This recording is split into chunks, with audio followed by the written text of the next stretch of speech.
How would you feel if your boyfriend of 5 years said it's not that deep when you accused him of cheating? I'd gotten a text from my boyfriend's roommate while I was at work. His roommate asked me, "Hey, is there anything I can bring for the party tonight?" I tried to ask Gabby, but she hasn't responded. I looked down at my phone, confused. Gabby was my boyfriend's old childhood friend. The two of them were long before I met my boyfriend Leo, so I did my best to accept their friendship, even though it did make me uncomfortable at times. Plus, I'm pretty sure Gabby didn't like me from the start, so it was no surprise that she was throwing a party without inviting me. I text back, "Sorry, no idea, wasn't invited." I watched the 3 little dots telling me he's typing for what feels like a long time. Finally, he responds, "Hey, I don't want to cause any drama, but you know, the party tonight is a surprise birthday party for Leo, right?" That was when my confusion turned into shock and anger. Gabby and Leo told each other everything. It was one of the things that I found weird, but I ignored it so that I wouldn't be seen as the bad guy, surely. Leo told Gabby that I had made plans for us tonight, and they weren't just some dinner plans. I was taking Leo to a neon mini golf course that I knew he'd love. I had already paid a deposit and everything, and now it was way too late to cancel or reschedule. And why should I anyway? I'm Leo's girlfriend of 5 years now. Why wasn't I involved? I had to close my eyes and take a D-bras to keep from exploding at my desk.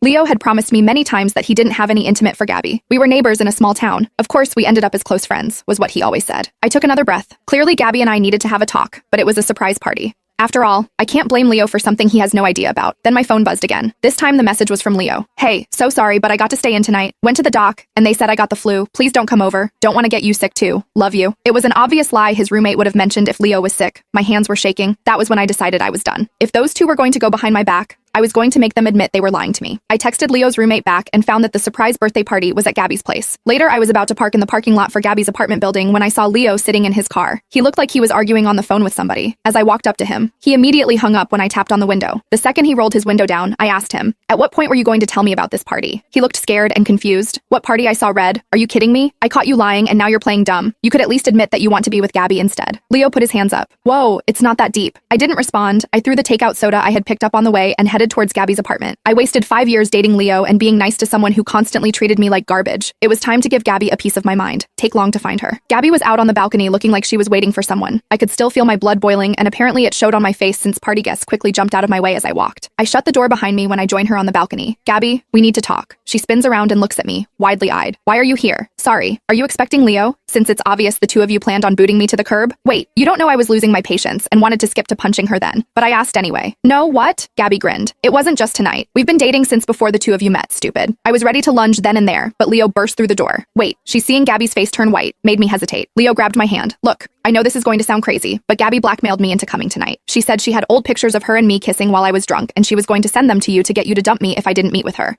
I swear I have no feelings for her." Leo stared at me with pleading eyes while Gabby looked at me like she was ready to off me right there. I stared at one and then the other for a solid 3 minutes before shaking my head and pulling my hand back. Nope, I'm out. Those two were a horror movie waiting to happen, and I wasn't going to be a part of it.